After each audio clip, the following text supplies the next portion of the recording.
Interview.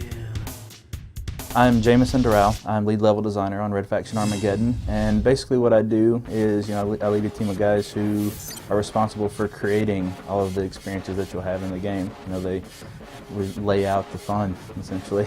Red Faction Armageddon takes place 2 generations after the events that took place in Guerrilla, and you play as a direct descendant of Alec and Samanya Mason. You're their grandson, and we actually have a sci-fi thing that's coming. That we're doing a live-action movie that's going to kind of bridge that gap for us and kind of tell the story in between the two to get us prepared for the game is taking place here.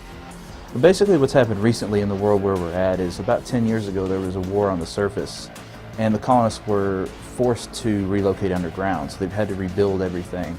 And over the last 3 days, this alien infestation has been unleashed, and it's essentially attacked them from behind. They weren't prepared for something to come in from behind their front lines of this war, or this surface war, and so they were basically decimated in a really short amount of time. So where we're at in the story right now, and what we're showing, is they don't know how many colonists are even still alive. They have no communication with the Marauders right now. They're looking around trying to find out who's still alive and even what the extent of the threat is. Well, we've got a lot of returning weapons, but on top of that, we also wanted to try and do some things that, cause more destruction than they did before. One of those is the magnet gun, and the magnet gun it's something I've never seen anywhere before. And basically what it does is it takes anything in the world and launches it anywhere else. So you're basically creating your own destruction, and you're turning the entire world into a weapon.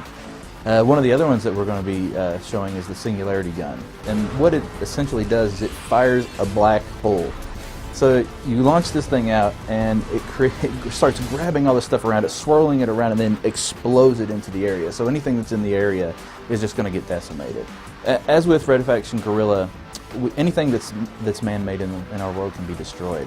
But one of the things that the repair function can do with the Nanoforge is it can build it back up. On top of that, we want to add some abilities that kind of let the player augment how they play.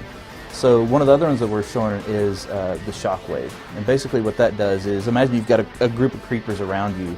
You hit Shockwave, it disables them temporarily and makes them a no threat, so you can now take them out quickly before they start to get their bearings about them again and come at you again. When you see the openings in the wall, that means this is a place they've chosen to kind of break into an area. Once the creepers have come in and killed the threats, then the infestation starts to come in, starts making its way in, and grabs onto anything that's man-made and essentially starts devouring it or eating it. And so what you're doing as the player is you're going through and taking all this stuff down, so you're basically cutting off their form of nourishment, essentially. And the thing that we have here is, in Guerrilla there was a lot of morale and issues with, sometimes I don't want to destroy something, sometimes I do. So now that this infestation has come in, everything needs to be destroyed. So there is no more like, I don't know if I should destroy that or not. It's blow up everything, because that's fun. That's what you want to do. So now just go and blow it all up, and there's no repercussions for that. Red Faction Armageddon will be coming out on the 360, PS3, and PC, and it will be March 1st, 2011.